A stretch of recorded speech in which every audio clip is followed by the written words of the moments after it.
sommes ici au numéro 62 de la Piazza Navona, une des places les plus belles de la ville éternelle, qui est un des deux sièges de l'École française de Rome. D'habitude, c'est ici que logent les résidents et les boursiers et que sont organisés les colloques et les conférences. Mais pour l'occasion, c'est le siège de l'exposition temporaire que nous avons voulu intituler « Un musée pour l'école », la collection d'antiques de l'École française de Rome, exposition qui est actuellement visible et ouverte au public jusqu'au 20 décembre 2024.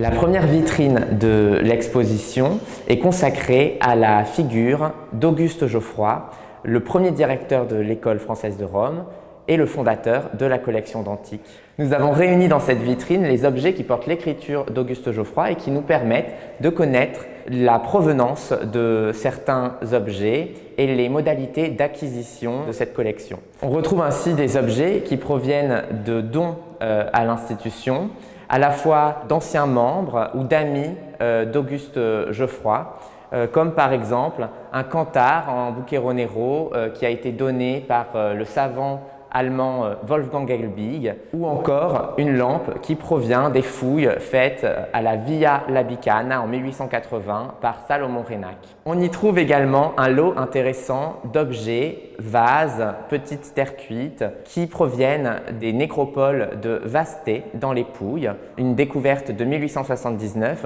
qui permet de montrer l'intérêt de l'école française pour l'Italie méridionale depuis sa fondation. La deuxième vitrine de l'exposition est une vitrine consacrée aux archives. Nous présentons les inventaires du mobilier du Palais Farnèse qui permettent de recomposer l'histoire de la muséographie de ce musée pour l'école depuis la fin du XIXe siècle jusqu'au XXe siècle. On comprend que la collection de l'École française de Rome n'a jamais été oubliée. Il y a eu des efforts sous chaque directorat pour documenter cette collection, la mettre en valeur, la protéger. La deuxième section de l'exposition est consacrée au matériel de fouille issu d'une entreprise archéologique, une des premières sur le sol latin, menée par l'École française de Rome en 1878 dans le sanctuaire d'Hercule de Palestrina. Ces fouilles ont été menées par un jeune membre de l'École française de Rome, Emmanuel Fernic, qui avait alors 23 ans et qui découvrit, en l'espace d'un mois seulement, 3 immenses fosses votives qui contenaient de nombreuses offrandes, près de 700 objets, dont l'école a gardé 10% environ, ce que l'on appelle une quota parte.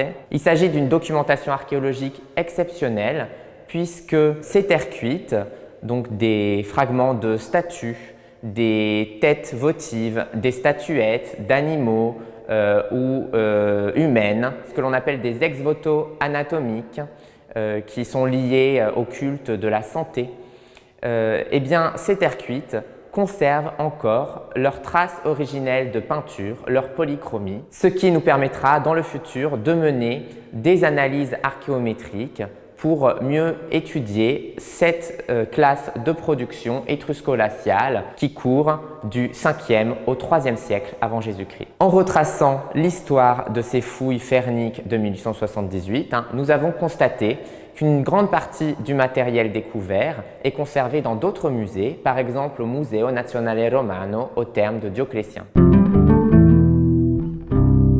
Cette partie de l'exposition est consacrée aux sculptures du Palais Farnèse, ou plutôt de la collection archéologique de l'École française de Rome. Sculptures qui ont probablement été achetées sur le marché de l'art romain. Nous n'avons pas malheureusement les provenances exactes, puisqu'elles ont été achetées à la fin du XIXe siècle, donc dès la constitution de l'École française de Rome, comme la plupart des pièces de la collection. Des pièces donc achetées pour orner, pour décorer, pour embellir les appartements de la direction.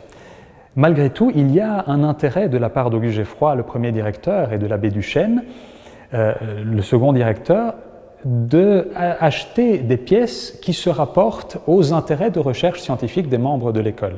Et nous retrouvons certains éléments comme les sarcophages, les fragments de sarcophages chrétiens, qui étaient des sujets de recherche de Charles Donat, qui était membre de l'EFR.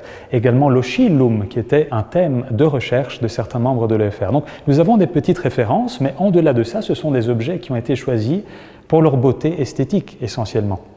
C'est le cas particulièrement des 2 têtes féminines d'inspiration hellénistique. Ce sont des copies romaines, mais qui se refont à des origines plus anciennes du 5e siècle avant Jésus-Christ, ou plutôt du 4e pour cette tête-ci, qui pourrait représenter peut-être un portrait d'Antonia Minor, divinisée, ou en tout cas une réélaboration, et la tête en tuf que vous pouvez voir ici, qui est particulièrement intéressante, puisqu'elle appartient à un groupe de sculptures du IIe siècle avant Jésus-Christ. Donc on est à l'époque tardo-républicaine. C'est une sculpture qui probablement vient de Rome, c'est le matériau qui nous le dit, puisque c'est une sculpture en peperino, donc en tuf local de Rome, qu'on peut rattacher peut-être à un groupe de sculptures similaires qui viennent du Verano, retrouvées en 1878 près de l'actuel cimetière du Verano à Rome. Donc, malgré le fait que nous n'ayons pas l'origine exacte de chacune de ces pièces, nous pouvons tout de même en restituer une histoire antique, mais aussi une histoire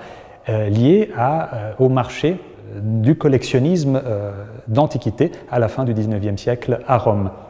C'est le cas particulièrement du sarcophage paléochrétien qui est sur la loggia, qui, ça nous le savons par les archives et par la seule publication qui en a été faite au début du XXe siècle, qu'il a été acheté sur le marché dans le quartier du Macao, près de Termini, à Rome. Donc, ce sont tous des petits indices, mais qui nous permettent à la fin de représenter un petit peu ce qui était le paysage, finalement, aussi social de cette élite romaine, française et italienne de la fin du XIXe. Nous avons trouvé des traces de polychromie aussi assez importantes, qu'on a pu observer au microscope optique, qui nous montre des traces de bleu par exemple, des traces de rouge, des traces de jaune. Donc on peut également faire un travail scientifique de restitution de la polychromie, et ce sera un des travaux qui seront menés à l'avenir sur les pièces de la collection. Nous les avons restituées maintenant au public par l'exposition, mais la collection continue à vivre et continuera à vivre également du point de vue de la recherche scientifique de chacune des pièces qui la composent. Nous avons voulu ouvrir déjà une fenêtre sur l'avenir de la collection en installant un projecteur d'hologramme qui permet de voir de façon immersive les modèles 3D qui ont été faits des principales pièces de la collection. C'est une manière de montrer l'actualité de la recherche en archéologie également, où la modélisation 3D des objets nous permet de pouvoir les voir dans tous les sens sans les manipuler forcément. Pour le public, il s'agit aussi d'une manière de visualiser d'une façon un peu différente et originale et moderne les pièces d'une collection du 19e, mais qui est bien ancrée dans la contemporanéité. Nous avons dédié la 4e section de l'exposition à des vases grecs et étrusques qui ont été donnés par l'un des marchands d'antiques romains les plus importants de la fin du 19e siècle, Augusto Castellani, pour le musée de l'école. Ces vases, ou au moins une grande partie, proviennent sans doute de la nécropole étrusque de la Banditaccia à Cerveteri, à figure noire et à figure rouge, du 6e et du 5e siècle avant Jésus-Christ. Également de la céramique locale d'Impasto en Bucchero Nero, qui constitue des productions de Cerveteri ou d'autres centres de l'Étrurie méridionale. Certains vases de la collection se distinguent par leur rareté, comme une rare pyxide en Bucchero Nero, une boîte en Bucchero Nero, qui présente sur son couvercle ce que l'on a interprété comme une figure d'ancêtre. Nous avons également entrepris un grand programme de restauration sur ces vases, notamment grâce à l'aide d'une restauratrice enseignante spécialisée en histoire de la restauration, Hortense de Corneillan, pensionnaire à la Villa Médicis, qui a étudié les restaurations 19e siècle de l'atelier Castellani à partir de ce lot de vases de l'École française de Rome. Cela nous a permis, dans l'étude, d'identifier diverses méthodes de restauration du 19e siècle et également de mettre en évidence des restaurations antiques qui sont le résultat du transport des vases, notamment des vases d'Athènes, jusqu'au marché étrusque dans le cours du 6e siècle avant Jésus-Christ. Certains vases constituent des faux ou des assemblages d'antiques qui ont été intégrés dans le lot des vases authentiques, comme il était d'usage dans les pratiques antiquaires de l'époque. Le nettoyage des vernis du XIXe siècle a également permis de révéler la couleur originelle de l'argile des vases, notamment cette amphore corinthienne à tête de cheval, en particulier la couleur très beige claire de l'argile corinthienne. Un vase attique de la collection, qui a été attribué par François Villard à l'atelier du peintre de Pintésilée, peut être considéré comme emblématique car il représente, dans son médaillon et sur la face externe, des scènes d'éducation musicale qui entrent en dialogue avec la vocation pédagogique de cette collection d'antiquités. Certains vases que l'on avait découverts brisés dans les caisses de la collection ont été également restaurés. C'est le cas par exemple de cette amphore à figure noire du VIe siècle avant Jésus-Christ qui représente sur l'une de ses faces un des combats mythologiques les plus connus de l'Antiquité grecque, Héraclès contre le lion de Némée. Ici, nous sommes dans ce que nous avons appelé la matériothèque. Le mot le dit, c'est un ensemble de matériaux. Donc ce sont des fragments d'objets archéologiques qui ont été ramassés lors de promenades sur la Via Labicana à Rome, par exemple. C'est les étiquettes qui nous le disent.